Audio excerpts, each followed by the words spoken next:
Hello dear students, welcome back to organised knowledge channel. और आज की जो वीडियो है उसमें हम डिस्कस करेंगे worksheet number 18 for class 9th science subject की बच्चों। ये वर्कशीट है जो आपके लिए 16 अगस्त 2020 के लिए शेड्यूल की गई है।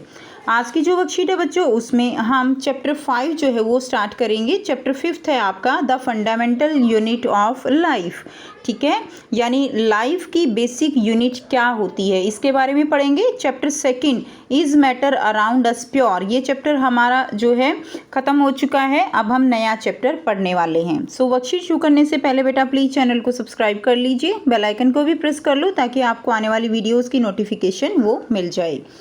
So जिज्ञासा दीदी, when we observe onion peel slide under a microscope, we see small rectangular cells or are all organism also made up of cells। तो आज की ज्ञान की क्वेरी क्या है कि जो अनियन पील स्लाइड है जब हम उसको माइक्रोस्कोप के अंडर देखते हैं तो उसमें हमें ऐसे स्मॉल रेक्टेंगुलर सेल्स दिखाई देती हैं। कुछ इस तरह की बच्चों उसके अंदर जो है क्या दिखाई देती हैं, सेल्स जो हैं वो उसके अंदर दिखाई देती हैं।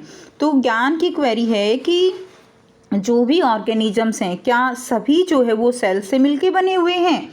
सो ज्ञान, all living beings are made up of small unit और स्ट्रक्चर। ठीक है, तो जिज्ञासा दीदी उसको क्या बताती है कि जितने भी लिविंग ऑर्गेनिजम्स हैं वो सभी छोटी छोटी स्मॉल जो यूनिट्स हैं उनसे मिलके बने हुए हैं। These structure is called cell. और इन स्ट्रक्चर को क्या कहते हैं, इन स्ट्रक्चर को सेल कहा जाता है। Cell is the basic functional and structural unit of life. तो सेल क्या है, cell basic structural and functional unit है लाइफ की, because all the functions and structure of living performed by cell. ठीक है, देखो बच्चों, जो भी हमारी बॉडी के अंदर जो भी फंक्शन होते हैं, जो भी काम होते हैं, जैसे हम रेस्पिरेशन करते हैं, डाइजेशन होता है, वो सभी के सभी जो फंक्शन है, वो सभी के सभी जो काम है वो सेल के द्वारा ही किए जाते हैं। ये तो हो गया फंक्शनल यूनिट। अब अगर हम स्ट्रक्चरल यूनिट की बात करें तो हमारी पूरी बॉडी वो सेल से मिलके बनी है। अगर आप एग्जाम्पल से समझो तो देखिए, आप जिस कमरे में बैठ के पढ़ रहे हो वो कमरा जो है उसकी दीवारें किससे बनी हुई हैं, उसकी दीवारें ब्रिक से बनी हुई हैं। किससे बनी हुई हैं, ब्रिक से। ठीक है, यानी ब्रिक्स क्या है, यहाँ पे जो ब्रिक्स हैं वो क्या है, वो एक स्ट्रक्चरल यूनिट है उस कमरे की। इसी तरह हमारी पूरी बॉडी की स्ट्रक्चरल जो यूनिट है वो क्या है, वो सेल है, क्योंकि हमारी पूरी बॉडी भी किससे मिलके बनी हुई है, सेल से मिलके बनी हुई है। So on this basis living organisms are of two type. तो इसी के बेस पे हम लिविंग ऑर्गेनिजम्स को टू टाइप्स में डिवाइड कर सकते हैं। Number 1 is unicellular organism. ठीक है, यूनी का मतलब क्या होता है, यूनी का मतलब होता है 1। तो यूनिसेलुलर यानी जो सिंगल सेल ऑर्गेनिज्म है, जो कि सिंगल सेल से मिलके बने हुए हैं, उनको हम यूनिसेलुलर ऑर्गेनिज्म कहते हैं। For example amoeba, bacteria and paramecium, ये इसके एग्जांपल रहेंगे। सेकंड देखिए, सेकंड है मल्टी सेलुलर ऑर्गेनिज्म। मल्टी का मतलब क्या होता है, मल्टी का मतलब मैनी। तो ऐसे ऑर्गेनिज्म जो बहुत सारी सेल से मिलके बने हुए हैं उनको हम मल्टी सेलुलर ऑर्गेनिज्म कहते हैं। Clear? So many cells group together to perform different activity, they are known as multicellular organisms. Like देखिए, जो सेल्स हैं उनसे मिलके क्या बना, सेल से मिलके बनता है टिश्यू, टिश्यू से मिलके बना ऑर्गन, और ऑर्गन से मिलके क्या बना, ऑर्गन सिस्टम। ठीक है, जैसे हमारे जो है सिस्टम बने हुए हैं, रेस्पिरेटरी सिस्टम, ठीक है, वो सब क्या हैं हमारे, वो सब हमारे ऑर्गन सिस्टम हैं। For example plants, animals and fungi.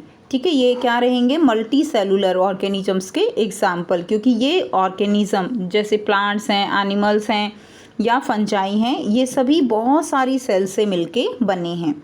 Next देखिए दीदी, और सेल्स आर सेम काइंड की जितनी भी सेल्स होती हैं, चाहे वो प्लांट है या एनिमल है या यूनी सेलुलर ऑर्गेनिज्म है या मल्टी सेलुलर हैं, क्या उन सब की सेल्स सेम होती है, तो ऐसा तो नहीं होता। नो ज्ञान, on the basis of structure cells are of two type. तो स्ट्रक्चर के बेसिस पे हम सेल्स को टू कैटेगरीज में डिवाइड कर सकते हैं। फर्स्ट क्या है, प्रोकैरियोटिक सेल। प्रोकैरियोटिक यानी जो कि बहुत ही सिंपल सेल्स हैं। These are simple cells, the nuclear membrane is absent. और इनके अंदर देखिए जो न्यूक्लियस होता है, न्यूक्लियस के अंदर जो ऊपर जो न्यूक्लियर मेम्ब्रेन है वो इनके अंदर एब्सेंट होती है। For example bacteria. ठीक है, यूकैरियोटिक सेल क्या होंगे? These are complex cells having membrane bound cell organelles and nucleus. देखो बच्चों, जो सेल होती है उसके अंदर अलग अलग ऑर्गेनेलीज होती हैं। हमने एक जनरल वर्कशीट में हमने प्लांट सेल और एनिमल सेल का डायग्राम समझा था। उसमें mitochondria, Golgi bodies, endoplasmic reticulum, ribosome, ये सारे जो है सेल ऑर्गेनेलीज होती हैं। तो यूकैरियोटिक सेल के अंदर जितनी भी सेल ऑर्गेनेलीज होती हैं और न्यूक्लियस है वो मेम्ब्रेन बाउंड होते हैं, यानी उनके ऊपर एक तरह की कवरिंग होती है जिनको हम कहते हैं मेम्ब्रेन बाउंड ऑर्गेनेलीज। तो यूकैरियोटिक सेल एडवांस सेल्स हैं जिनमें जितनी भी ऑर्गेनेलीज हैं सबके ऊपर क्या रहेगा? सबके ऊपर जो है मेम्ब्रेन होती है। जबकि प्रोकैरियोटिक सेल को हम कह सकते हैं प्रो यानी बहुत पहले की, जो बहुत ही सिंपल ऑर्गेनिजम्स के अंदर होती हैं, तो उनको हम क्या कहते हैं? Prokaryotic cell. For example like in bacteria. Next देखिए, अब जो यूकैरियोटिक सेल हैं उनको भी हम 2 टाइप्स में डिवाइड कर सकते हैं। One is plant eukaryotic cell and second is animal eukaryotic cell. ठीक है, प्लांट एंड एनिमल यूकैरियोटिक। अब अगर हम बात करें तो डिफरेंस की, अब हम डिफरेंस करेंगे प्रोकैरियोटिक सेल में और यूकैरियोटिक सेल में। तो देखिए, प्रोकैरियोटिक सेल इनका साइज जो है वो बहुत छोटा होता है, जबकि यूकैरियोटिक सेल का साइज जो है वो कैसा होता है? वो बड़ा होता है। अगर हम साइज़ की बात करें तो प्रोकैरियोटिक सेल का साइज़ है स्मॉल 1 to 10 माइक्रोमीटर, जबकि यूकैरियोटिक सेल का साइज़ है 5 to 100 माइक्रोमीटर। प्रोकैरियोटिक सेल में डिस्टिंक्ट न्यूक्लियस वो एब्सेंट होता है। ठीक है, डिस्टिंक्ट न्यूक्लियस यानी बिल्कुल एकदम प्रॉपर ऐसे अलग से, ठीक है, बस इसमें ऐसे ही नॉर्मली एक थ्रेड लाइक स्ट्रक्चर जो है कि फॉर्म में ये प्रेजेंट रहता है। जबकि यूकैरियोटिक सेल के अंदर वो एकदम प्रॉपर डिस्टिंक्ट न्यूक्लियस होता है। प्रोकैरियोटिक में न्यूक्लियोइड प्रेजेंट होता है, जबकि यूकैरियोटिक में न्यूक्लियोलस प्रेजेंट होता है। ठीक है, नेक्स्ट देखिए, प्रोकैरियोटिक में मोस्ट सेल ऑर्गेनेलीज जो है वो एब्सेंट होती हैं, जबकि यूकैरियोटिक में membrane bound cell organelles present होती हैं। प्रोकैरियोटिक में क्रोमोसोम सिंगल होता है, जबकि यूकैरियोटिक में मोर देन 1 क्रोमोसोम प्रेजेंट होते हैं। क्रोमोसोम क्या होता है? क्रोमोसोम सेल के अंदर थ्रेड लाइक न्यूक्लियस होता है ना, उसके अंदर थ्रेड लाइक स्ट्रक्चर होते हैं, जो आप कह सकते हो जो पेरेंट्स के कैरेक्टरिस्टिक्स हैं वो जो बच्चों में जाती हैं, नेक्स्ट जनरेशन में ट्रांसफ़र होती हैं, वो इन्हीं क्रोमोसोम्स के कारण होती हैं। अब हम प्रोकैरियोटिक में एग्जाम्पल देखेंगे तो इसमें एग्जाम्पल बैक्टीरिया का रहेगा और यूकैरियोटिक में एग्जाम्पल प्लांट, एनिमल, फंजाई का रहेगा। ठीक है, अब देखिए, सेल जो है वो सबसे पहले किसने डिस्कवर की थी? Cell were first discovered by Robert Hooke. तो किसने की थी? रॉबर्ट हुक ने की थी। और जो कॉर्क होती है, ठीक है, उसके अंदर ये सबसे पहले डिस्कवर की गई थी। नेक्स्ट है Leeuwenhoek discover the first living cell. और सबसे फर्स्ट लिविंग सेल किसने डिस्कवर की थी? ये डिस्कवर की थी लीवनहुक ने। तो दोनों ही इंपॉर्टेंट हैं, आप याद रखोगे। अब आपका पेपर वैसे भी एमसीक्यू फॉर्म में आएगा, तो छोटे छोटे क्वेश्चंस आपके लिए बहुत इंपॉर्टेंट हैं। जितने भी क्वेश्चन आपके एनसीईआरटी से बनते हैं, हर एक पेज वाइज उनको अच्छे से पढ़िए, क्वेश्चन बनाइए, तब आपकी प्रैक्टिस बहुत अच्छे से हो जाएगी। Next cell theory by Schleiden and Schwann. तो ये जो सेल थ्योरी है ये किसने दी थी? बाय स्केल्डन एंड सेक्वान ने दी थी। And all living beings are composed of cells and all cells arise from pre existing cells. तो ये थ्योरी क्या कहती है कि जितने भी ऑर्गेनिजम्स हैं, लिविंग बींग्स हैं, चाहे वो प्लांट्स हैं या एनिमल्स हैं, तो वो सभी किससे मिलके बने हैं? वो सभी सेल्स से मिलके बने हैं। किससे मिलके बने हैं बच्चों? सेल्स से।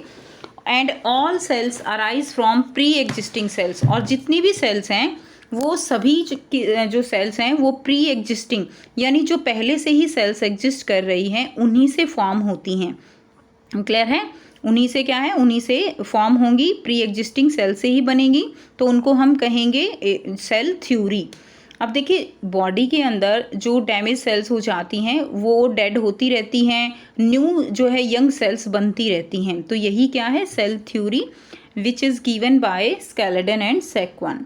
अब यहाँ पे आपको माइक्रोस्कोप का डायग्राम दिखाया गया है। तो देखिए, माइक्रोस्कोप है।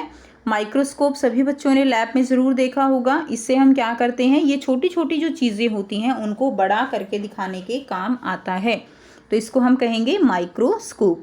अब यहाँ पे आपको 4 क्वेश्चंस दिए गए हैं जो कि बहुत ही आसान से हैं। आइए बेटा करते हैं इनको डिस्कस। फर्स्ट जो क्वेश्चन है, first question, define cell. Cell क्या है? So cells are the basic building block of all living things. Cells क्या हैं? Cells are the basic building blocks of all living things. जितने भी लिविंग थिंग्स हैं उन सब की बिल्डिंग ब्लॉक है, उन सब की स्ट्रक्चरल एंड फंक्शनल यूनिट है सेल। सेकेंड क्वेश्चन है, differentiate between prokaryotic cell and eukaryotic cell. तो prokaryotic cell and eukaryotic cell में क्या डिफरेंस है? तो आप यहाँ से लिखेंगे, सबसे पहले लिखेंगे आप साइज स्मॉल, ठीक है, 1 to 10 माइक्रोमीटर, जबकि यूकैरियोटिक का साइज जो है वो 5 to 100 माइक्रोमीटर के करीब होता है। सेकेंड देखिए, इसके अंदर डिस्टिंक्ट न्यूक्लियस जो है वो एब्सेंट होता है, जबकि यूकैरियोटिक में न्यूक्लियस प्रेजेंट होता है। थर्ड, न्यूक्लियोइड प्रेजेंट है तो इसमें न्यूक्लियोलस प्रेजेंट होता है।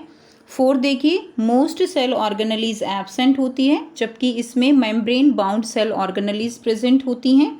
नंबर फिफ्थ है, सिंगल क्रोमोसोम प्रेजेंट होता है, जबकि यूकैरियोटिक में मोर देन 1 क्रोमोसोम प्रेजेंट होते हैं। एग्जाम्पल आप लिख देंगे बैक्टीरिया, और इसमें एग्जाम्पल रहेगा प्लांट एंड एनिमल। ठीक है, तो यहाँ से भी और वर्कशीट में भी इसका answer same as it is ही बहुत अच्छे से दिया गया है, तो वहाँ से भी आप कर सकते हो। ठीक है, तो इसके एग्जाम्पल रहेंगे plant, animal and fungi. Next देखिए, क्वेश्चन नंबर 3 जो दिया गया है, who discovered the cell first. तो किसने डिस्कवर किया था? Robert Hooke discovered the cell first. Next question number 4 है, what are unicellular and multicellular organisms, explain with suitable examples. तो यूनिसेलुलर ऑर्गेनिज्म क्या होते हैं? Unicellular organisms are made up of only one cell that carries out all the function needed by the organism, for example bacteria, protist and yeast जो है इसके example रहेंगे। यानी ये जो ऑर्गेनिज्म होते हैं ये केवल जो है एक ही सेल से बने होते हैं, और जितने भी फंक्शन होते हैं ऑर्गेनिज्म के वो सारे एक ही सेल करती है। नेक्स्ट देखिए, मल्टी सेलुलर ऑर्गेनिज्म। मल्टी का मतलब many, so multicellular organisms are made up of many cells, for example plant, human being etcetera. ठीक है, तो ये क्या हो जाएंगे? ये मल्टी सेलुलर ऑर्गेनिजम्स होंगे जो कि बहुत सारी सेल से मिलके बने होते हैं। सो ये थी आपकी आज की साइंस की वर्कशीट। आई होप सभी स्टूडेंट्स को वर्कशीट क्लियर है। कोई भी डाउट है आप कमेंट सेक्शन में कमेंट करके पूछ सकते हो। वीडियो अच्छी लगी तो लाइक कर दीजिए, शेयर कर दीजिए और चैनल को सब्सक्राइब कर लीजिए। So thanks for watching. मिलते हैं नेक्स्ट वीडियो में नेक्स्ट वर्कशीट के साथ।